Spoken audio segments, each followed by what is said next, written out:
Denis Goldberg, you were a member of Umkhonto we Sizwe. Yes. You were a member of the South African Communist Party. Yes. You were in prison with Mandela and others. Yes. You spent 22 years as part of the Rivonia trial in prison. You left the country. 1985. 1995. And you're back in South Africa. So Came home 2002. 2002. Yeah. Why did you come home? Why did I come home? Because it's home. And in truth, I was burnt out. I could no longer function in Britain. I'd been 9 years in ANC office, travelling the world, representing the ANC all over Europe, America, Canada. I then set up a charity to raise funds for projects here. And I simply needed to come home. I had to come home. Couldn't function anymore. The cold, the rain, the rheumatism, and too long in activity, mainly on my own, needed to come. By then we'd raised 1 million books for children and lots of funds for teaching science and maths and all sorts of things.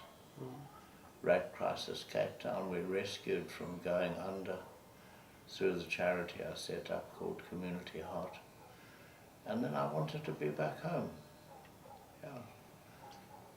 Can you explain to us the difference in pre-apartheid to transition, negotiations, democratic state, and today? What are the continuity and discontinuity in social, political mobilization? Well, I would have to say that there's a legacy of apartheid that's not very nice, and it's going to take generations to overcome. And the reasons are not only that the pain of apartheid, of racial segregation by law. You know, you find racism all over the world. People make groups. Within South Africa, there are groups who like each other, and you would think, you know, people in Europe say, black people, why do they not like each other? They speak a different language, come from a different part of the country. Some are employed, some are unemployed, all those sort of problems that we have, and many of it out of the past. I mean, if you think of the Population Registration Act, how people were defined.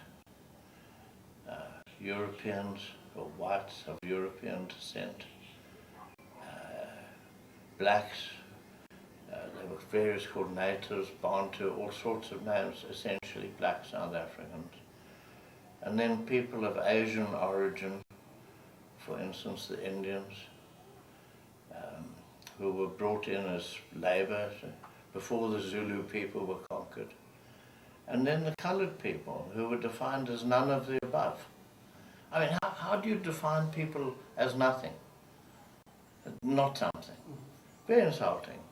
And then there were 7 different kinds of colored people in the law. All these definitions, and they've stuck with us, you know. In the last census that was taken, when was it, 2010, I think, they asked people to state their ethnicity. We don't like the word race anymore. And white, black, South Africans, Indians, they've got no problem with that. We know that these identities remain. But among coloured people, there was a lot of resentment. They said, our new constitution of 1996 says we're creating a democratic, non-racial, non-sexist South Africa. So if we're non-racial, why do you ask me my ethnicity? My answer is an easy one. If you're going to overcome the legacy of the past, say in education, whites had fine schools. You didn't need special schools. Government education took you to university, you got into the professions. For coloured people in the Western Cape, for quite a lot, it wasn't bad. But in the lesser schools in the countryside, not good. For Indian people, they set up their own community schools, government wouldn't pay. But then there was Bantu education for black pupils, black children, and not for all children. I remember in apartheid times, less than half of children went to school. So their parents and grandparents now were and are illiterate. Mm-hmm. So how do you overcome the past if you don't know where you need to spend the money? What percentage of black kids in the Eastern Cape or the Free State or wherever, or Cape Town, go to matric? You have to actually ask the question. And the problem then is you say we are non-racial, but you ask the racial question to overcome the racial question. It's a contradiction, Right. but you have to ask it. Otherwise you can't allocate resources to overcome it. So you perpetuate the thinking in racial terms when you're trying to overcome thinking in racial terms. That's a legacy, and a very serious one.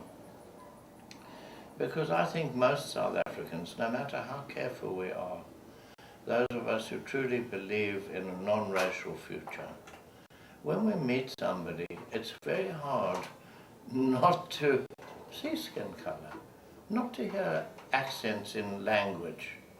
And you stop yourself and say, no, is this a person I can be friendly with? I don't want to love everybody, and I don't want everybody to love me. That would be a terrible burden. The need is to judge people as people. But I think the scars of racism are burnt in our souls, if we've got souls, in our psyches. People still live in different areas. I live here in Hart Bay. There's the Hangar. There's a coloured area from the Group Areas Act of the 1950s. Over there's Imizama Yetu. It was designated a black area. The village was taken from the coloured people and turned into a white area. And now there's the valley going all the way up to Constantia. Rich, rich, rich, you can't believe it. And the communities touch at the edges. They call us the Republic of Hart Bay. But we're not a republic of everybody. We're three different communities still, spatially.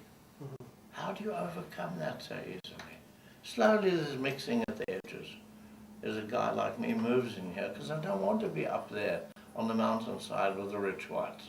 I'm not rich. I've spent too much time in prison to get rich. But you understand what I'm saying? It's these legacies of separation are so difficult to overcome. And we've done, I think, wonders, but not enough. And I'm very distressed by, I'm an ANC member, I support the ANC, I want to see it correct itself from things that are going wrong. But only at election time does it suddenly talk about we're building a non-racial future. We ignore the national minorities as a government. It's a very difficult balance to strike, but we're not careful enough. So has the national project gone wrong? No, it's gone wrong at the edges, but some central issues as well. I think at the front line of education we've done well, not well enough.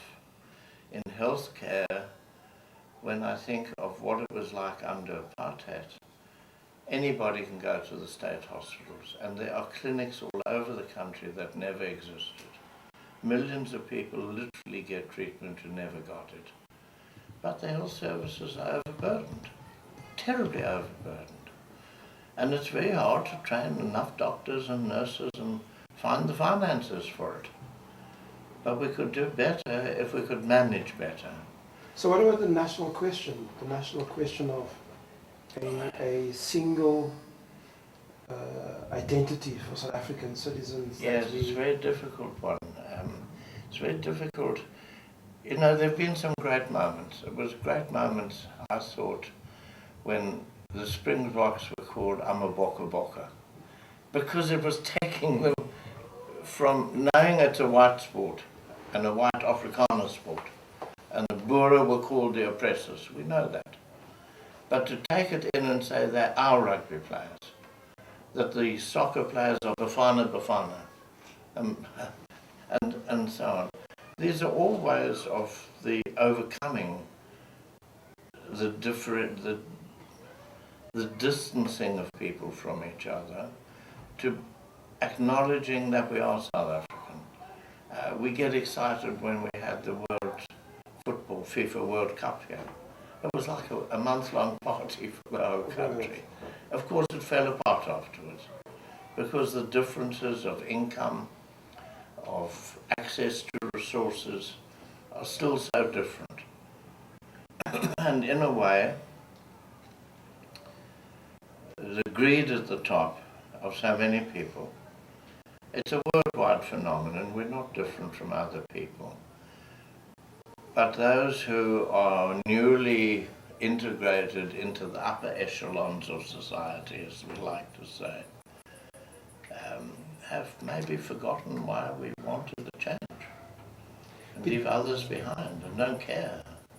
If you look at what has happened now and where we are in terms of dealing with the national question and some of the national issues of developing a South African identity and citizenship, if you cast your mind back to between the periods of 1955 and 1962, you spoke at the Simonstown meeting in 1955. Got fired. You got fired. Yeah. What were you addressing there? What were those issues that led you to be fired? Well, we were addressing the issues raised in the call to the Congress of the People. All shall be equal before the law. Instead of racial laws, pass laws for Africans only, Group Areas Act, separate education systems, separate access to resources and facilities. They called it petty apartheid, was major stuff. All of that we were addressing. The land, right to work, the right to vote. I worked on the railways. I was a civil servant. I spoke at a meeting Saturday, Monday I got fired because there was security police there. What's changed? What did you say that made them fire you? No, I called for a change of government. I wanted a government of all our people, what we call a democracy, a government of the people. That's what a democracy is. African people had no vote. Coloured people had lost their vote for parliament. They'd been removed from the voters' roll. Indian people had never been on the voters' roll. There was a whites-only parliament representing the interests of white South Africa. And white South Africa coupled with big capital, there were issues of lack of education, lack of health care, lack of decent housing, people arrested under the pass laws, their homes open to invasion by the police arbitrarily at any time, the right to language, to culture, and people wanted peace and security, wanted to be able to feed their children. Their children could go to school, get a job. We're still struggling with these issues. But we talked about it openly. I mean, if you think that this led to the Freedom Charter in 1955, in December, when was it, December 56, the police arrested 156 people as for high treason because they wanted a democracy. Nowhere else in the world could that have happened in the developed world. So those, and if you were a civil servant and you opposed the policies of the apartheid government, you got fired. Were you a problematic young man at the time for your community that you lived in? Because you were considered as a white South African. Yeah, and I lived in white South Africa. And which probably had greater access to, relative to other racial groups. Yeah. And were you a problematic one for the apartheid state and for people that believed in the apartheid system? Some of my neighbors used to spy on me and my family for the security police and go to the police station and say, Goldberg's having a party. There are all those blacks in his house. You should see what's going on. I mean, that was reality. I know because other friends heard them be reporting that. So, yeah. But we had quite a nice circle of friends. You know, I was asked some time ago when Ben Turok was still in Parliament. He said, you know, ANC members today don't know there were whites in the struggle. They've forgotten. And coloured and Indian people. It wasn't just African people. So I sat down and I made a list of 600 people that I personally knew, because it wasn't unusual to oppose apartheid. It's just we were too few, and too few of us who wanted really thoroughgoing change, not just that we could sit on park benches together and go to the movies together, but a new South Africa. There must have been some driver behind Ben Turok saying that to you. Well, we're still concerned that in the leadership of the ruling party, the African National Congress, there has the concept of non-racism has been swallowed up by the demand for black empowerment, black narrowly defined as African. Right. And this is my opinion, of course. And I think it's blatant. And the answer, for instance, of the ANC to somebody like Julius Malema is to put more emphasis. If I were to take the local government election of 2016, President Zuma rescued the ANC from a really bigger loss by going out on a straight racist campaign, going to the countryside and saying, don't vote for the party led by Maimane, he's a snake.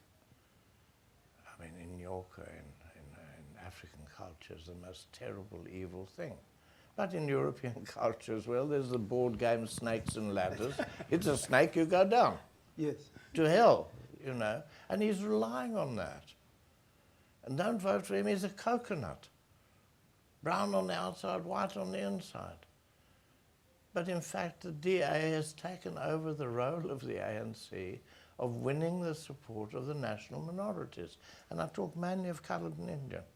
The whites were mostly there anyway. But people who say, but you and the ANC don't care about us. Whether they're right or wrong is another matter. The perception is there. For President Zuma to go to Belhar in Cape Town a day before the election or 2 days before the election to win support when there's been no political work done for years, this is absurd. That the ANC gets 7% of the vote or less in Mitchell's Plain. There's 300,000 votes going there, and we do nothing. This is bad stuff, man, and opposite to the Freedom Charter and our commitment to our national constitution of 1996. So not only is the president in breach of the constitution over the public protector and refusing to accept her ruling, as shown by the High Court, and by a judge he appointed, and everybody said, nah, he's going to be a yes man. He wasn't. He upheld the law. He's in breach of the Constitution that it requires us to build a non-racial society. And many of the leaders of the ANC throughout the country are not doing that. And it's dangerous. Just explain to us, because it seems to me there's a particular phenomena that's playing in this conversation, and also in your public statements that you've been making, of a human struggle against apartheid relative to a narrow interpretation of a black African struggle against apartheid. You've been on the side of, this is a human struggle for your children and other children and the future. Just explain that to us. You see, within South Africa, there's no doubt in my mind that we have to start from the beginning when we think about racism. When you're born, you have no idea of colour as a physical phenomenon. Well, later you see that people look different. Their skin colour maybe some are yellow-brown and some are brown and some are blacker. But when does it get social significance? You're not born with it, you're taught it. And if you've taught it, you can unlearn it. Our Constitution requires us to unlearn. Why racism by law in South Africa? Because we have land, and we have resources like natural rain and so on, and early settlers wanted to grow crops. Well, you've got land, and you've got the capital, and you need some labor. How do you make labor cheap? By denying people political rights. So leap a couple of centuries from the time Jan van Riebeeck landed to discovery of diamonds, 1860. You say, in the end, only white miners can dig for diamonds and own the claim. But they need labor to do it for them as the hole gets deeper, so let's make people of color, without political rights, without the right to strike, do the hard work, so that we can create cheap labor. Comes the discovery of gold in the 1990s, in the Witwatersrand. You need masses of labor, and you need labor for the farms. And white farmers can't compete with black farmers. So, active union, then 1912, the proposed Native Lands Act, ends up 1913. You force African people off the land into the reserves where they cannot make a living and compete with white farmers to supply food to the mine workers, to industry workers and so on. And you provide subsidies for the white farmers, not for black farmers. You create a system of cheap labor. And the classic for me is, I think, 1919, Johannesburg, the bucket workers who remove the night soil, the shit buckets. What a job to do. Huh? Very badly paid. And they go on strike, and the police shoot 5 workers down. In those days, if 5 workers were shot, they had a commission of inquiry, judicial commission. I've read the evidence, read the blue book, the publication. And one witness says, he's explaining the background, and the judge says to him, one of the 5 judges says, if you were on strike for higher wages, why did you strike against the pass laws? The pass laws controlled who could go from the countryside to the city, and you had to have written permission to go to work. And you couldn't take your family, so the pass laws not only broke up, forced people to work under controlled conditions, they couldn't take their families. And this man says, we strike against the pass laws because the passers make small money. What an understanding from an ordinary worker. He's not an academic, but out of his lived experience, he knows that if he doesn't work, he's going to be endorsed out of the town, and another worker, because there are plenty of workers in the reserves who are desperate to eat, but not only desperate to eat, black workers had to pay taxes, black people, in the reserves, and they had to pay taxes in cash. Couldn't pay with a goat or a sheep or a chicken like in the old days. So if you've got to have money, where are you going to get it? You've got to go to work for whatever you can get. And what are the taxes African people paid that no others paid? Well, they paid a hut tax. But whites pay rates in the city. But then they had to pay a wife tax. Did you know that? You didn't, did you? Did you know they had to pay a livestock tax, a goat tax, a cow tax, a dog tax? A wife and a dog are equally taxed. What does it say about an attitude to people? Yeah. So why did we fight it? Because it was inhuman. It treated people not as human. And once, for me personally, lots of incidents, but I grew up, my parents were communists. They believed in equality. I'm a first-generation South African born here. My parents opposed apartheid always. Segregation then. I grew up knowing this. But seeing a man, an African, sitting on the pavement, 1943. Height of the war, I'm 10 years old. And man, he's got a little baguette, a little French loaf, and he's poured in a tin of sardines. Now you'd call it a submarine. And he's eating his lunch, and a bloke comes along, a white man comes along, and I remember him. He was an old man, he was 45. And with little piggy glasses, and he says to him, "You filthy black, you make the street dirty with your food." There's no place for people to eat. He's a worker, he's having his lunch. The man gets up and he says, "Do not call me a filthy black. I am a respectable native citizen." What courage it took. Yeah. And the man ran away. But I've admired this man all my life. 1943, it's 73 years ago. I can still see it. How can you say people aren't people when you're a child and you see it? And the point is, you see, that once you've seen through the lies of a society, you can't put the veil back together again. You have to oppose it, or you're part of it. 1943, their election campaigns. Just explain that part. My school book, Our Country. I'm 10 years old, grade 5, standard 3 in those days. It says South Africa's a democracy. It means all grown-ups can vote for their representative in Parliament, and can even sit in Parliament if they get enough votes. Yeah.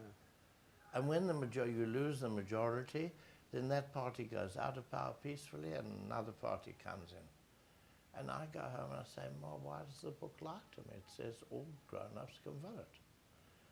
Well, all grown-ups must include black, coloured and Indian people, and they can't all vote. So why do you lie to me? That's the reality of South Africa. I talk in schools now, and young people look at me and say, "Did they make such laws? How could people, human beings, make laws about other people like that?" I go to Khayelitsha or somewhere down there in a high school, and they look at me and I say, under the past laws, families were broken up. Really? They don't know. You've got to explain to me why parents don't tell them. I have a theory, but I want you to tell me. Why don't because I get a feeling that many parents are ashamed of two things. One, that they didn't do what they were supposed to do in taking up a fight against injustice. And on the other hand, if they tell, then it's also going to open up the racial question. And sometimes racism provides people access to other privileges. And that's the categorization that you're talking about. Hence, I want to ask you... I've got a different answer, actually, a different theory. I think that we all protect our inner sense of being, our ego. Mm-hmm. For a parent to say, "I was humiliated every day," is to show weakness. I went to a shop to buy something and a white customer came in and I had to stand aside. I was humiliated. Right. How can you humiliate yourself in front of your child? You see? And so the children of 76 in the uprising, and became a countrywide thing. Why didn't you stand up and fight? Huh? And what do the parents say? Because in Soweto you can go to high school, my children, my daughter, my son. You get an education. Bad as it is, you get an education. If we speak out, we'll be sent out of the city, back to the countryside. You'll get nothing. So we did it for you, that we kept quiet. And all over the world, people find ways. Some are outspoken in their resistance. Others accommodate for whatever advantage they can get, for survival. It's totally understandable. Right. Totally understandable. I must tell you that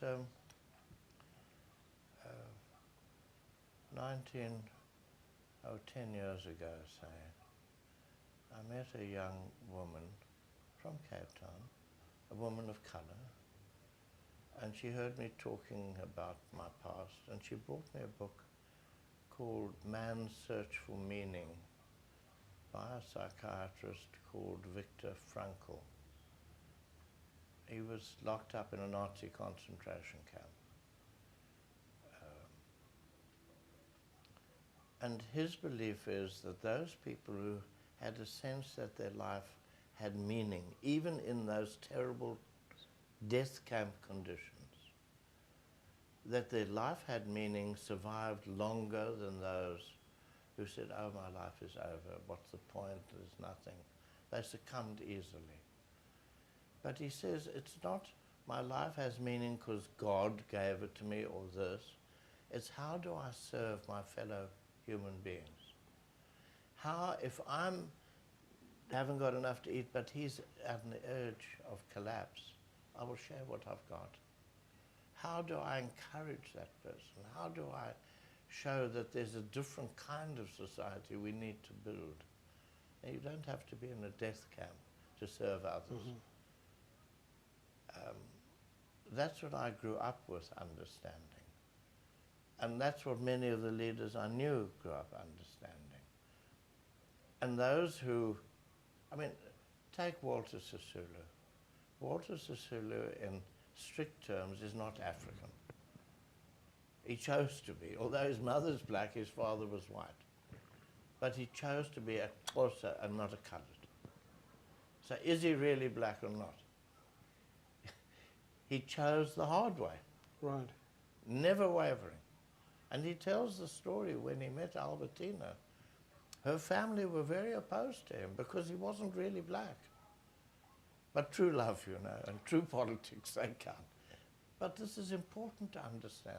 It's a chosen identity and a chosen determination to serve, to make it better for all. And not everybody does that. Explain it to me if you can. But I'm so pleased that I've known so many who were determined to make a change that I can live with a reasonably clear conscience. Because if I hadn't opposed apartheid, being a privileged first-generation white, I would have been culpable for all the acts of apartheid in destroying people and their personalities. That's my position. That's all I can do to explain it to you. In 1962, you were called by the High Command of Mkhonto Wesizwe to Johannesburg. You took the tuk-tuk train. Yeah. Traveling there. 1963, May 8, 1963. So tell me, what went through your mind? Because on the one hand you had a studio name, on the other hand you were sitting on a train that's probably gonna take longer than what we now experience, like a day trip to Cape Town, from Cape Town to Johannesburg. What went through your head that you Well, there were no... First, I couldn't afford an aeroplane. 2 aeroplanes were too obvious, you know. And a friend could take me, instead of getting on at the main station in Cape Town, I was taken to Belleville. I got on a train there. I didn't travel in my own name. I travelled, took the name Cohen. I looked Jewish, so I took a Jewish name, you see. And I got off... Cohen? Yeah. So I got off at Krugersdorp and took a suburban train into Johannesburg main station. So I wasn't getting off a Cape Town train, because the cops were always watching. Is that what we assumed anyway? What was going through my mind? There was the 90-day law came into effect on May the 8th, 1963. 90-day detention without trial and could be extended. No contact with family, friends, lawyers. That was the law. The purpose, to obtain information to the satisfaction of the police. They were going to torture us. And my comrades in Cape Town said, Denis, you're going to be arrested. You could be the first, among the first. You do all the technical stuff. They must know you're involved in Mkhonto Wesizwe. I was on the regional command. And they're going to torture you. And either you will break or others will break. You're going to get 10 years. At least 10 years. Man, I should have stayed in Cape Town. I got 4 life sentences. But still, they said, leave the country. Go overseas. I was too young to fight in World War II. I was 12 at the end of the war. So go overseas, get yourself trained as a proper guerrilla fighter, and come back with a new personality, new documents, and so on.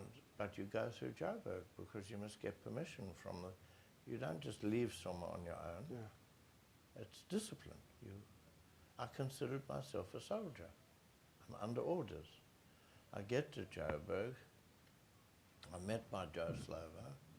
I'm taken to Liliesleaf for the underground headquarters, and I'm asked to stay and become the weapons maker for Operation Maibuya. And I said, well, I left Cape Town because I couldn't function anymore. Too well known. Wherever I went, Cape Town for whites was a long strip, just a couple of miles wide. And so here I am. I'm not really known in Joburg, at least I thought not. And so I'll stay and make the weapons. The landmines, the hand grenades, by the tens of thousands they wanted them. And I bought a farm, not my money, our money, and a Volkswagen Combi with beautiful curtains, and Walter Sisulu, and Governor Becky, Raymond and Slava, Wilton Kai. I could drive them around. Man, I wore a suit and tie. Could drive them around the country, around the place. Wilton, Wilton and Kai.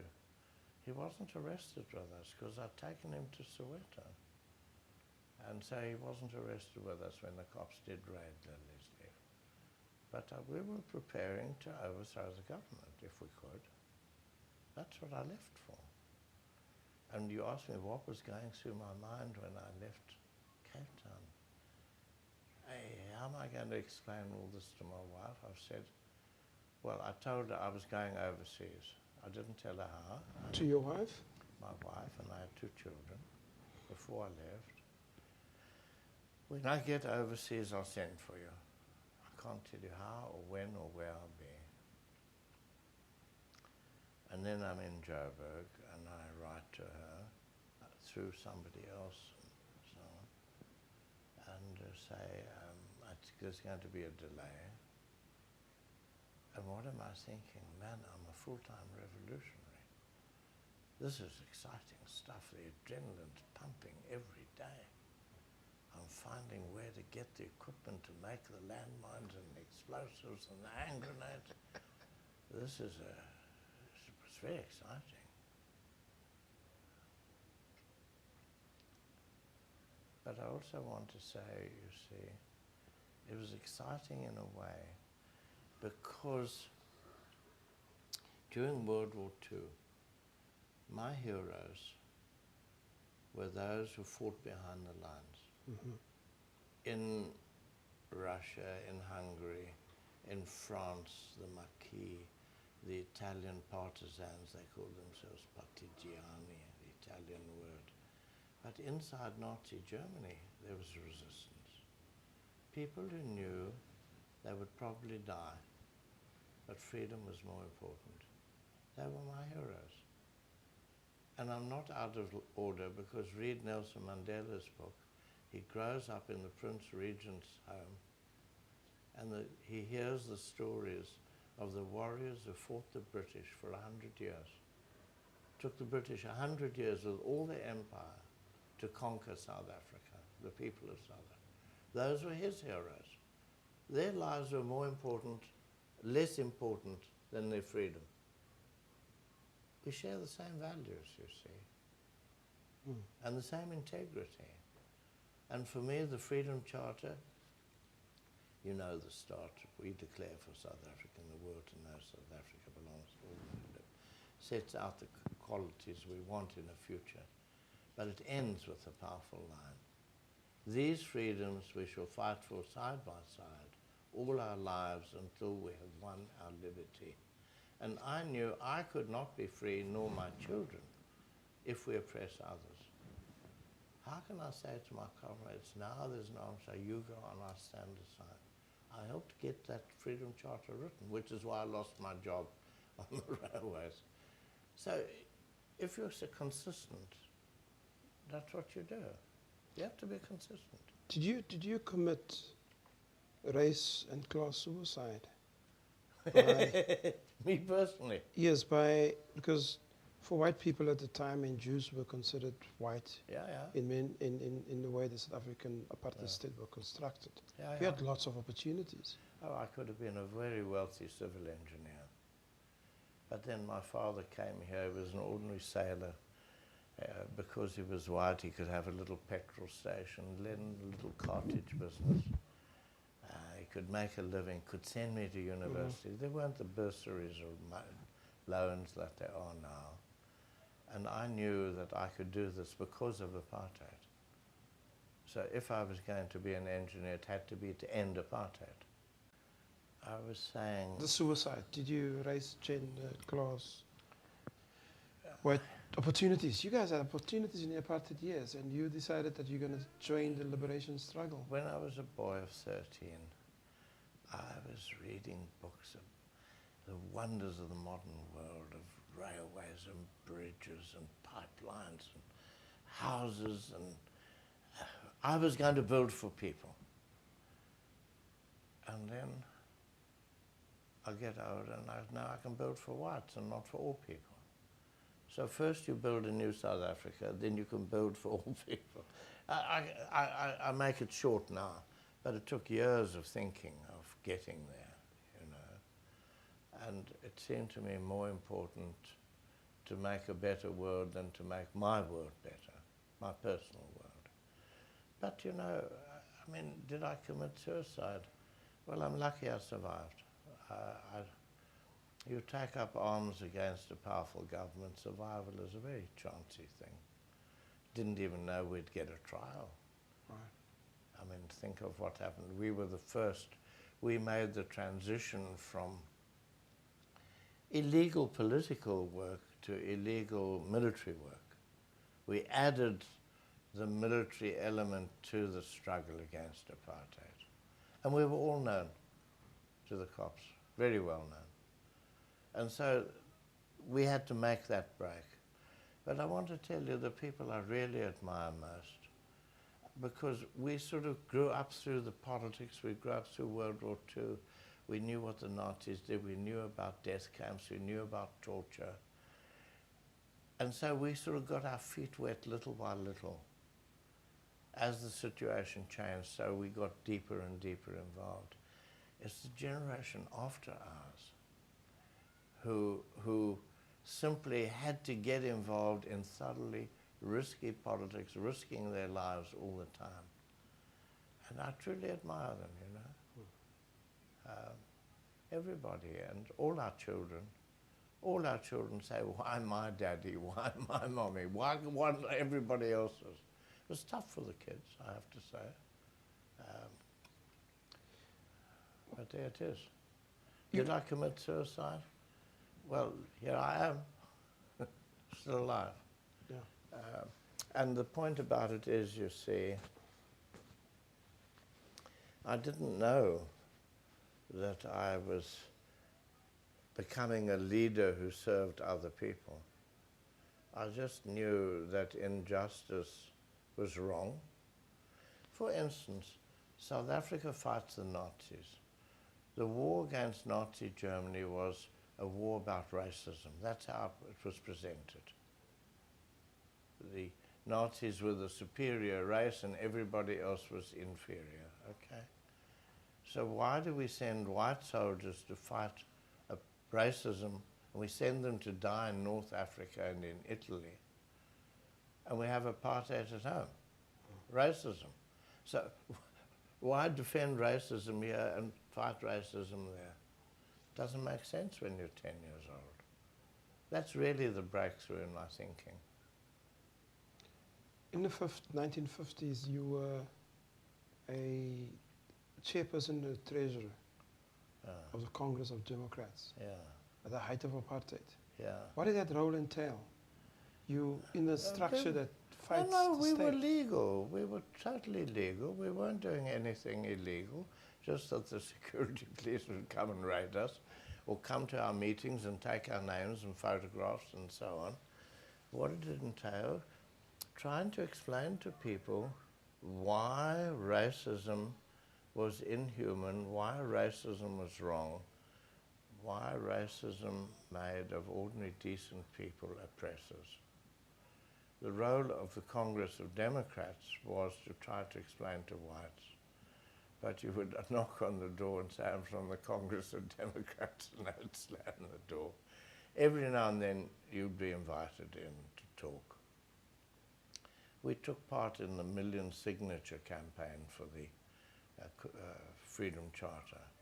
We would go out, we'd have a little table, and we'd ask people in a shopping area, whites, because that was our function, to sign the Freedom Charter. The cops would come and take the bits of paper with the signatures. So as soon as we had 2 signatures, somebody would take it away and you start a new sheet. Not going to help them do their work. But we worked closely with, I mean, in Cape Town, we had, what do we call it?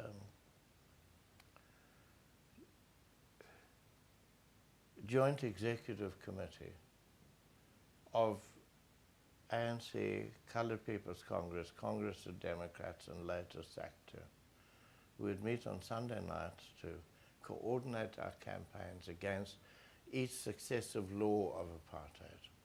And we would organize public meetings and write leaflets and pamphlets and so on and so forth. And it was very easy to slip into a habit for whites with more privilege to say, okay, I'll write the pamphlet. Okay, we'll print it. Until in the end, partly with Ben Turok's pressure and foresight, but all of us together saying, no, comrade, here the dock workers are going on strike. You write the leaflet in Xhosa, and then we'll translate it into English instead of writing it in English from an outsider's point of view. You have to build an organic leadership. That's all only way I can put it. And the tendency was, apartheid was vicious, you know, pernicious as well. Because what it said to black people, something Steve Biko was saying later, you have to believe you can be free to be free. In other words, you have to overcome the brainwashing where they keep telling you you're inferior.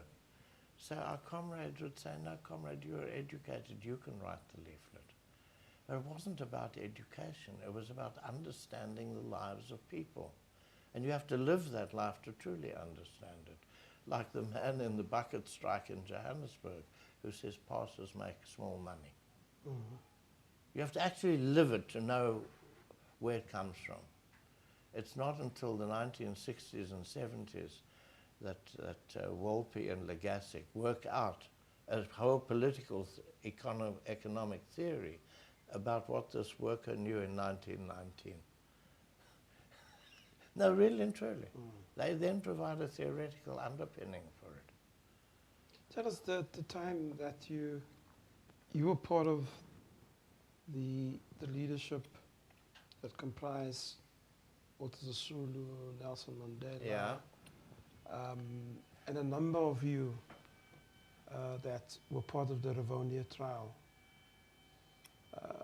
How did you in particular and the others, what was the nature of your relationship? Well, they were all much older than me. I mean, Nelson was 15 years older, Govan even older than that. Walter, I think, might have been the oldest. You know, there was a sort of 15-year gap. Nelson used to call me boy. I called him Nell. But it was a very affectionate relationship between all of them and me. And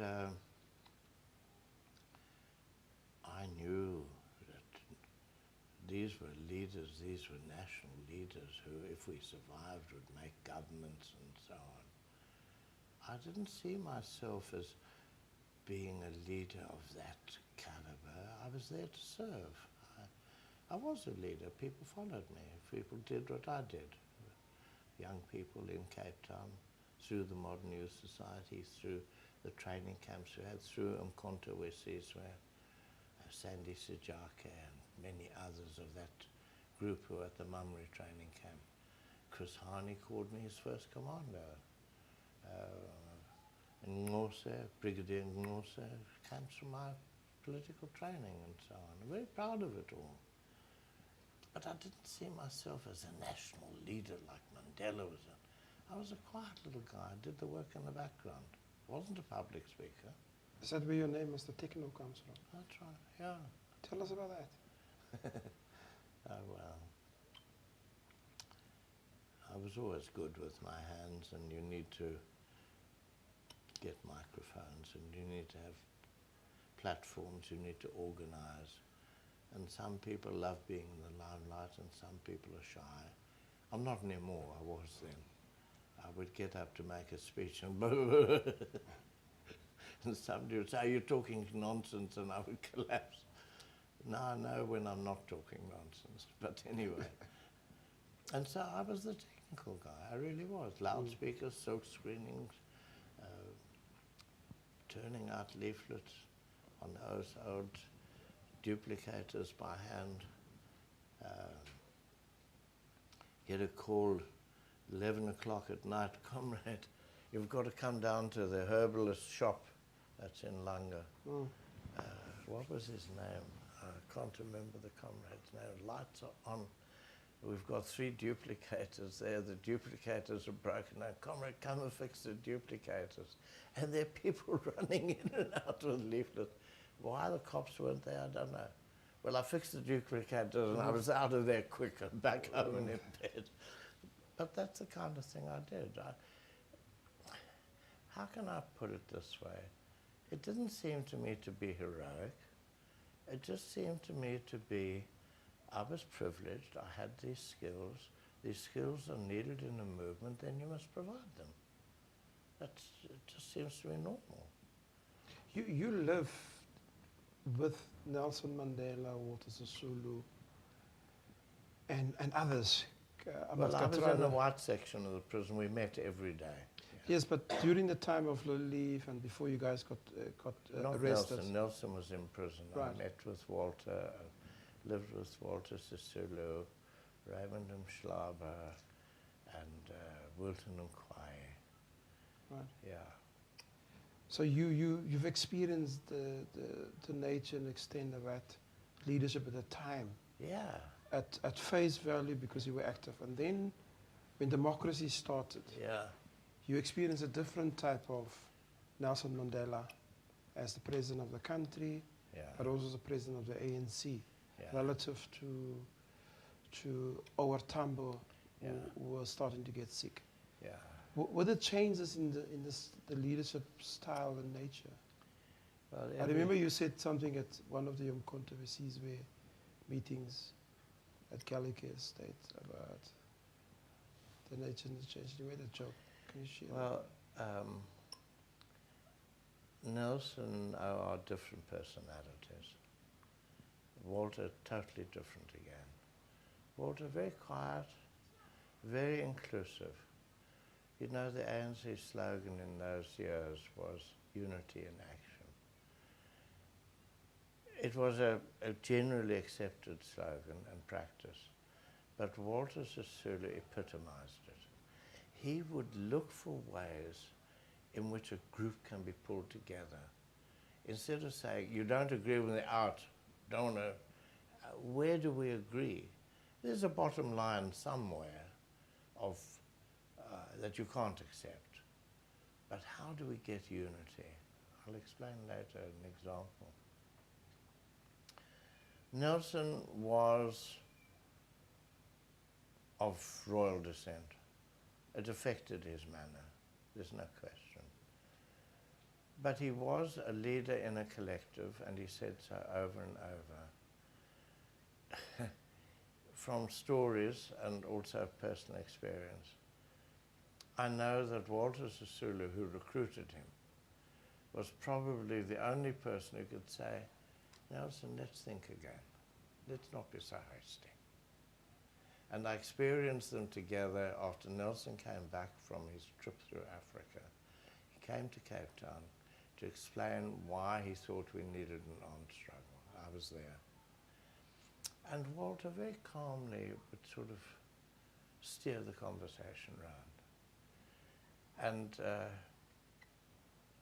later I read or heard directly from them, I can't remember now, Nelson getting impatient because he couldn't persuade Chief Lutuli and some of the Natal executive members, and getting very impatient. And Walter saying, no, take our time. We need to have unity. And we'll find a way of analyzing it and presenting the argument. That was Walter's role. Nelson's role was being upfront. That famous interview with that British television man. But equally, one of the great qualities of Nelson as a leader was that he didn't ask us to take risks that he wasn't prepared to take. He was out front leading. He wasn't sitting behind saying, you go and do that, my boy, and I will guide you. He was there. It was important. That moment in the Rivonia trial where he says what his ideal is, we can live together in harmony. It's an ideal I hope to live to see achieved at my Lord. If need to be, it's an ideal for which I'm prepared to die. He was speaking for all of us. But he didn't shout it wasn't, I'm prepared to die. But it was a clear challenge. Hang me if you dare to.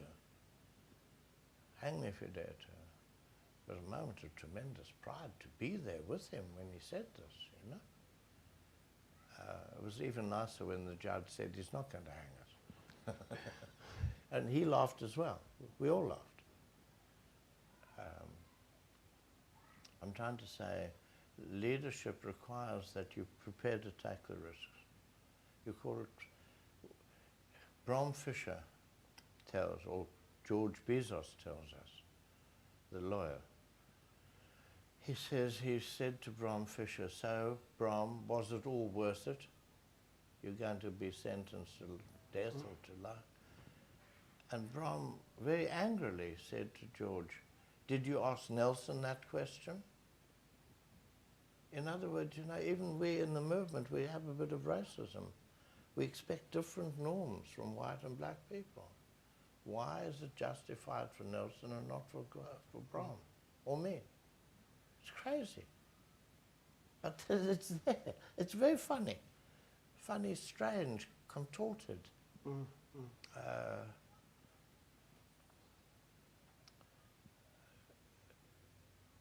O.R. Tambo, very calm leader, very passionate, very open to draw people together. I didn't know him very well. I'd met him once, I think.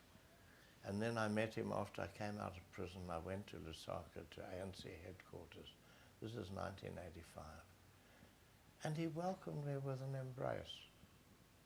He took me into a meeting of the National Executive members who were there.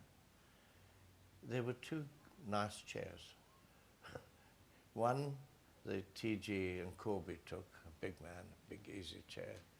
And I'm waiting for the President Tambo. He says, no, Dennis, yeah. And he sits on a little stool at my feet. But he dominates the room. Right. Absolutely dominated. Quietly, calmly, everybody has their say. He asks their opinions, he sums up. Nobody disagrees. There's no order, no giving, I'm telling you. And I was so impressed. I followed him to the ends of the earth, that man. Really. I did. I was prepared to. Then later, Nelson, I'm released. Nelson gets released to The Last of Us. And he would fly in and out of London, and I'm in the ANC office. Nelson's coming to London. He's going to go to the VIP lounge at Heathrow Airport. We've got to be with him. Can't leave the future president alone. When he goes off in his next flight, he doesn't go with the passengers. He's driven to the aeroplane directly and goes on alone, you know. And I go with him. And I say, Nell, I've just come back from South Africa, and people are saying you're getting very remote. You're not listening anymore. he says, I'm the elected leader, I'm going to lead. And I say, Nell, you've never done this. You've been a collective leader. He'd been in Malaysia speaking to Mahathir Mohamad, who was a dictator of an elected prime minister. And he said, we discussed it and we decided we're elected, we will lead. And in the end I said, no, the role of a leader is you create new situations. Hey, you taking Nelson Mandela to the airport, or you with him to the airport at Heathrow? Whenever he flew into London, the British government treated him with great respect, and he would be given the VIP suite at Heathrow Airport. And we in the ANC office had to be with him because he can't sit there alone.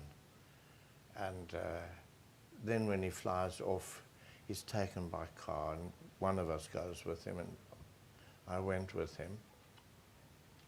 And I'd just come back from a visit to South Africa because I was based in the ANC office in London. And I say, Nell, people are saying you're becoming remote, you're not listening anymore, and that's unlike you. I've never chickened out from speaking truth to power, even my own comrades. And he's got two bodyguards, companions. And as I say this, you can see the hair rise to the back of their necks. Who's arguing with their chief and saying? And I say, Nell, you've always been a collegiate leader. You've listened to people, you've discussed, and he says, I'm a leader and I will lead. He had just come back from Malaysia, had been with Prime Minister Mahathir Mohamad, who was a real dictator, I have to say. And so he said, we discussed this, a leader has to lead. And I said, yeah, but you see, you lead us together into an activity which changes the balance and a new situation. Now there's got to be a new solution, a new tactic, a new strategy, new ways of seeing things. That's your role as a leader, and with OR and with others. Oh, that's where we ended the conversation. I believe he agreed with me. Mm-hmm. And he never held it against me that I'd argued with him. His bodyguards were very angry with me. Had we gone on, we went round and round the argument, they were getting more and more angry. I'm being rude to the chief. How can you, But he treated me as a comrade, as an equal, and I admired that in him. And whenever we met, it was always very warm and friendly, and that's a mark of great leadership. Chris Hani was different again. Chris Hani was not an athlete. Chris Hani couldn't swim. He goes for military training, and he teaches himself to run. He's in a Russian training camp with this heavy coat and a heavy pack on his back. He becomes a guy who can run. And then they say, you've got to swim. With your pack, you've got to be able to swim a river. There's a pool, swim. He jumps in, he sinks to the bottom. They had to pull him out. But he learned to swim. And he could say it to anybody, if you've got to do it, you can learn to do it. That was Chris. What a guy. And another thing I admire about Chris Hani, I met him with the whole of the National Executive in Sweden when they went there to greet with OR, who was recovering from his stroke. And Chris takes me and my wife into dinner with the National Executive Committee members from South Africa, from home and from outside. And they all know me, but he introduces me as his first commander in Umkhonto. And I must tell you, I so respected him for that. There are not many people in the ANC who acknowledge somebody came before. And for me it's a greatness to be able to acknowledge that there's continuity. We learn from each other and take it further.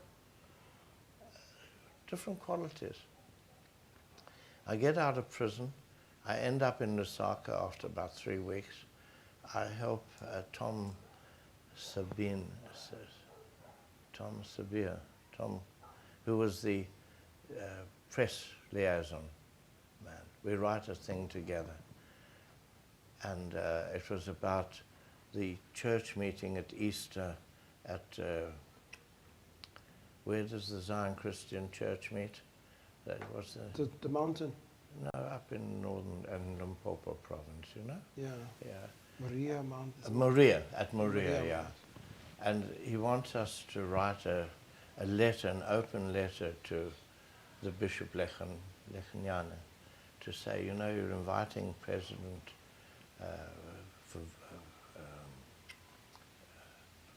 the apartheid president, and you must think about the future. And I write a really tough letter. I mean, I'm out of prison, I'm fighting mad, you know. And Alfred Nzo comes in, he says, Dennis, I think you wrote this. You can see from the style it's not Comrade Donald.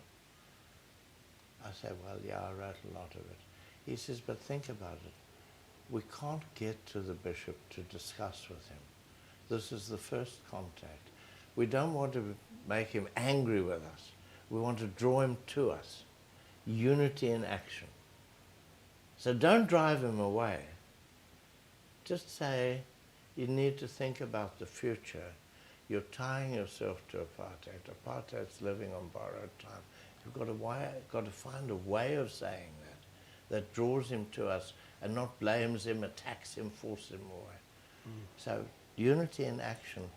Different people find different ways of expressing it, but it was a key to our success. But nowadays, we have leaders who say, we in the ANC did it all on our own. It's not true.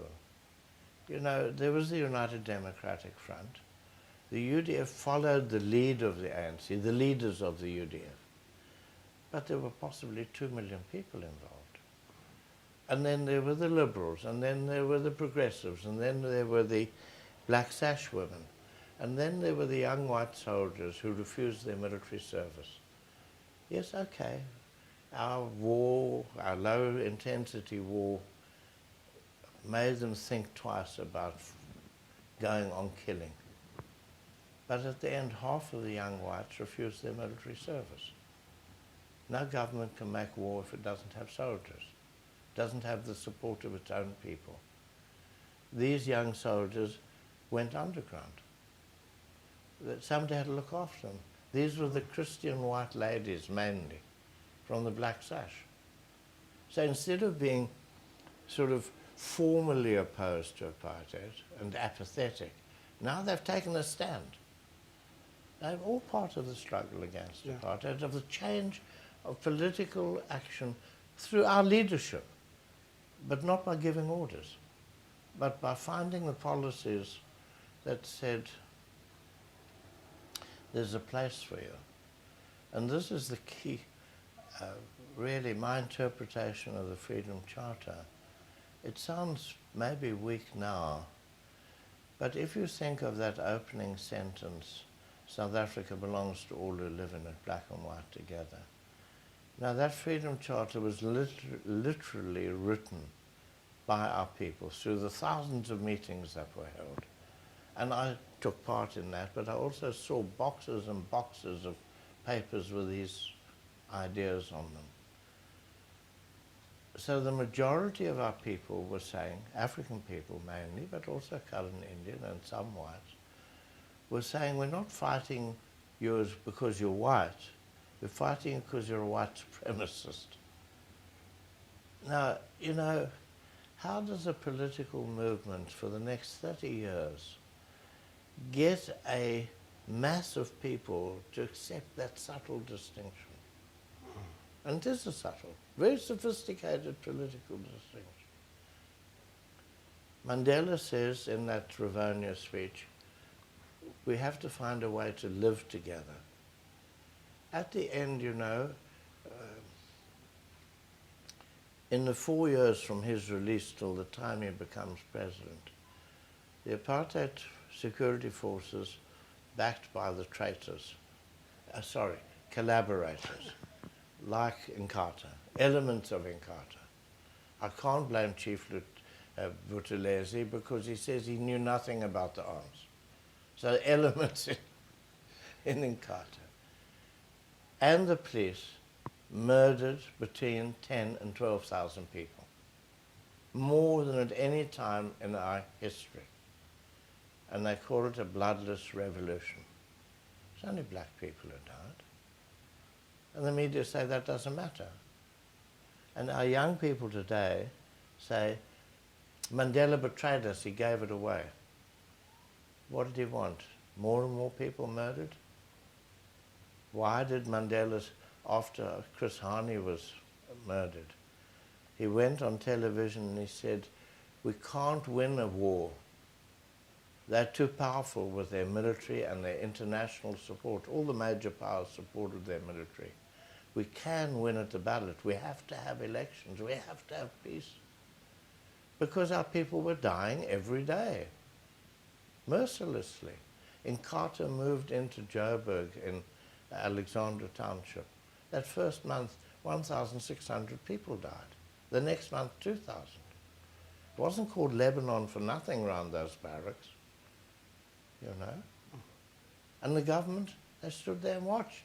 They loved it for ANC people to be killed. So I'm saying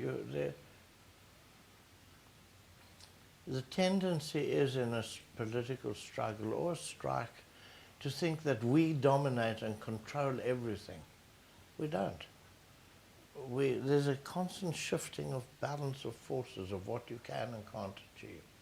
And every trade unionist knows, in the end, in a strike, if you can't win through the strike itself, you negotiate. And if you negotiate, you don't get your 12% increase, you get 8 or 8.5 or whatever, and other things on the side. You have been involved on public platforms, also encouraging social movements, civic action on a range of things. Mm. Were you encouraging these movements to be disobedient to the democratic state, or were you encouraging the importance of people being involved in governance and government?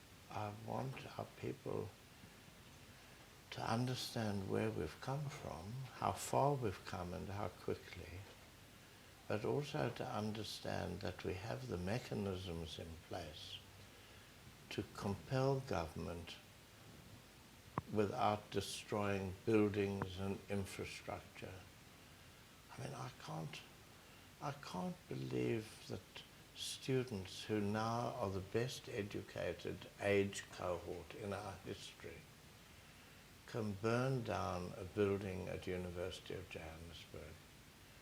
Earlier, soon after 1994, they burned down the arts block at Fort Hare. Poverty-stricken university. Because they said, you promised us free education. Now I've written exams 3 times, I keep failing, and you say I must leave and make way. I'm staying. They burnt down a building. It's for me painful. Just recently burning the law library in Durban. We've got mechanisms. We really do have democratic processes. And just recently, somebody asked me to do an interview and describe the weapons we made and what methods we used to. I said, no, it's not time for fighting now. Now it's time to use the democratic processes we put in place. And you know, I have to say, our Chapter 9 institutions have been quite robust in defending the democracy we put in place and defending it against ourselves, including the leadership of the ANC. That's a very painful thing. But it does mean that even if the ANC loses power as national government, I think the democratic processes are safe. It's just a question of how they will be used for benefit of who. And I find it disturbing that people are now saying, now that the DA controls all these big metros, now we will see what white monopoly capital does. But the ANC has been working with white monopoly capital. We have defended it and made it as powerful as it is. We promised the end to poverty. We've left the relationships between masses of low-paid workers and very high-paid skilled workers, managers and shareholders. We've left that in place. I once called on the president, no salary increases for presidents, judges, top civil servants for 5 years. Let's increase the level at the bottom. Immediately our own comrade said it's unworkable. Who's going to change it? Murray Khan is a direct result of our own lack of development of what we promised. And we're still not acknowledging it. And for me, this is the most painful of all. So how has the... So you asked me, what have I been encouraging? People to use their democratic rights. And I have a thing about elections. People say, my vote's just one vote. Mm-hmm. And I say, 1 and 1 and 1 and 1 and 1 is Meningi. It's good South African language, eh? Yeah.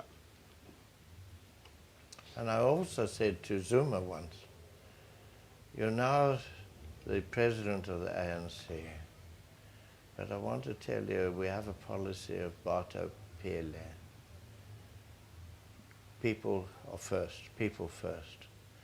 If we're not careful, if you don't inspire our civil service, this is before he became president of the country.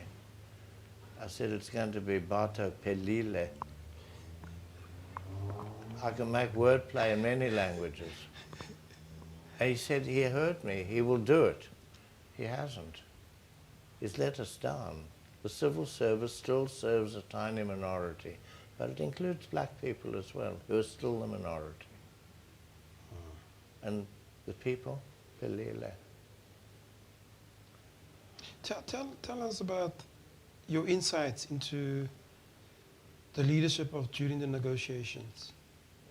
The leadership during the negotiations, the secret negotiations to the open negotiations. Yeah. What happened there? I thought it was rather brilliant, actually.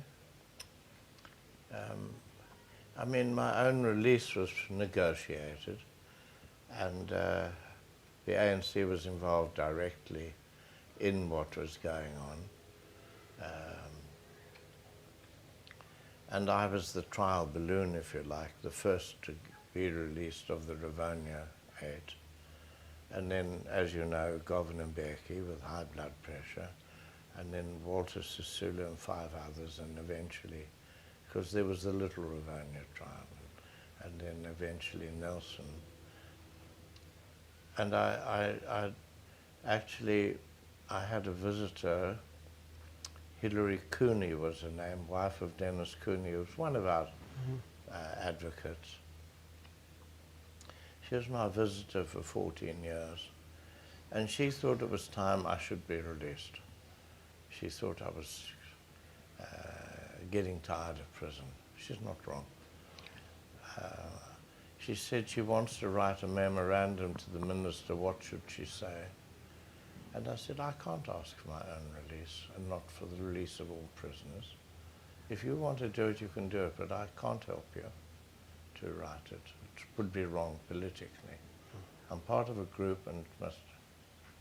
So she wrote this memorandum and sent it to the Minister of Prisons, Police and Justice, Kobi Kutsia, and he gave her an interview. She said he was extremely polite, poured tea, they chatted for over an hour. And later he said, and I heard this through a diplomat, an ambassador, he said that visit made him realize he's not just a lawyer, he's a politician.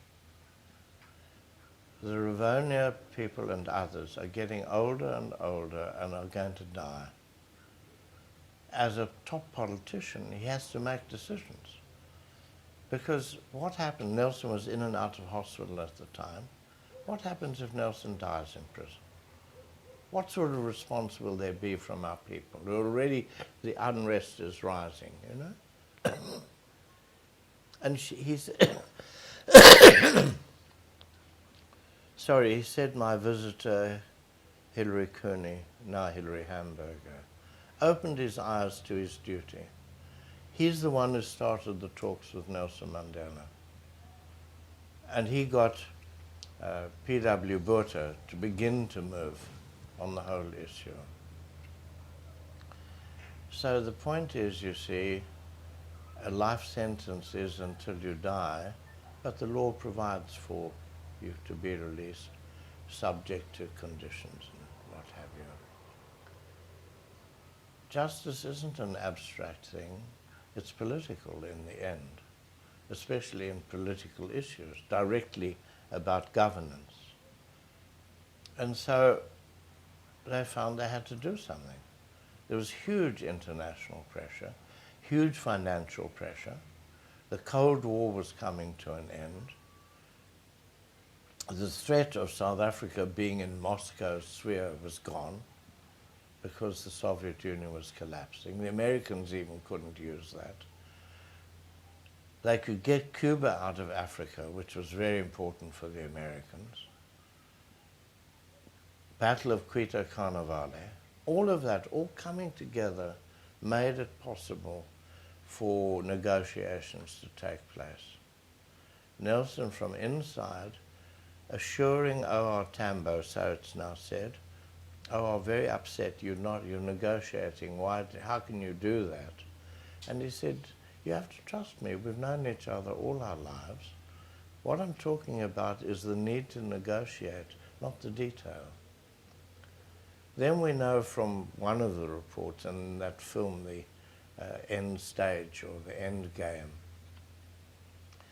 that Thabo Mbeki, representing O.R. Tambo, asked what conditions there would be for negotiations, organized through the Goldfields Mining Company people. He says, what preconditions will you set in the negotiations? And he said, there are no preconditions. And that was the way to open it up to negotiation. Now you have to go back in our thinking to 1961, December 16th, the Manifesto of Umkhonto we Sizwe, where in effect it's signed by Nelson Mandela anonymously as Commander-in-Chief, where he says there's two choices, to submit or to stand and fight. And our decision is to fight. And we will build a military power to seize power. But in effect, it would be better to negotiate a peaceful solution to the real problem of the representation of all our people in all the institutions of government. And when you're ready to negotiate, we'll negotiate. That's the meaning of that manifesto. It took 30 years. So when people say Madiba sat in prison, and you know Saint Madiba saved us all. Saint Madiba is not a saint. He led the armed struggle, but always with the intention that we are able to have one person, one vote. So I'm saying that Nelson Mandela didn't sit in prison and find the magic words for our release. Utterly consistent in his position. We are fighting to achieve one person, one vote. If we can do it without killing our people, that's what we're going to do. In other words, the armed struggle isn't a principle, like some people interpret Fanon to say, only blood cleanses out of the barrel of a gun. Mandela's saying we've reached a point where we cannot defeat them and they cannot defeat our people. The time has come to negotiate. That takes supreme courage, in my opinion, to have been out front as the advocate of armed struggle and then to say, wait, we can achieve it in another way. That takes courage. That's leadership. And consistent leadership. And consistency is everything, I believe. My last question, if you look at where we come from and going through transition, a constitutional democracy, and we're now in the year 2016, what would you tell all those in leadership positions, or even those aspiring to be in leadership positions, whether they're sitting in parliament, in political parties like your own, in the opposition benches, to people in business and in civil society organizations? What does leadership require? Well, I'm a humanist. I believe in people. I don't think we have a simple overarching revolutionary theory, partly because of what we believed in as Bolsheviks in the past has been shown not to work as a revolutionary process from top down. I also believe that in 1994, our people were not ready to go on suffering forever. They wanted peace. They wanted the possibility of a better life. I think that the negotiations were really about those who had economic and political power to not only give up their monopoly of political power, but to spread the economic benefit so that our people as a whole could benefit. Nelson Mandela visited the stock exchange, for example, and what he said was to big business, to the corporates, to monopoly capital. He said, you have to help us make it new, otherwise we're all in trouble. We will not achieve our goal. And there will be unrest. And part of the reason for the change was that in the end there was such unrest in our country that business couldn't function. So in effect, do you want to go through that again? He didn't say it that way, but that's the implication. I was invited to the stock exchange just a year or two ago, and I thought long and hard about going there. And I started my little speech by saying it's not my favorite institution, you know. But if my great leader Mandela could come here, I can too. But you promised him you would help make the change, and you haven't done it. And so I would say, not just a white monopoly capital. Capitalism and big business doesn't care about skin color. It's the color of the money. They'll deal with anybody who can make the money. It doesn't matter about ordinary people and unrest as long as they can control it. But that's not what life is about. And last time I looked, Patrice and Cyril and Saki, they're not white, but they're part of monopoly capital. No, seriously. Small part, but part of it.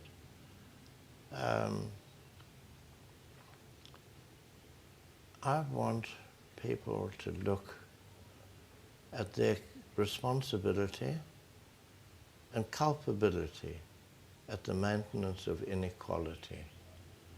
And I don't want them to tell me we cannot afford to be equal. How much is enough? How many different wines do you have to have in your cellar? How many different cups of coffee can you drink in one day? How much can you waste? And when will you stop lying in your bookkeeping? You can't afford higher wages, but you shipped $12 billion out in artificial commissions. That's Marikana, by the way. You know, the absurdity of the economics when there's so much wealth in our country. I don't care whether it's my comrades in the ANC or the DA or Julius Malema, who raises important questions. I just don't like the way he does it. And in prison I read the Bible many times. I don't believe Julius Malema walked the road to Damascus. He might have walked from Soweto to Pretoria, but then he got in a fancy jet and flew off to Mauritius to a party. So, and a man who owes SARS so many millions in unpaid taxes, I can't prove that he sold his political influence, but I don't know how you get so rich in 10 years by being straight. So his socialism for me is suspect, but he raises very important issues, and I wish we had the ability to attract young people and give. We've got so many trained people now, engineers, doctors, lawyers, people who want to take our country forward. And so what else do I want?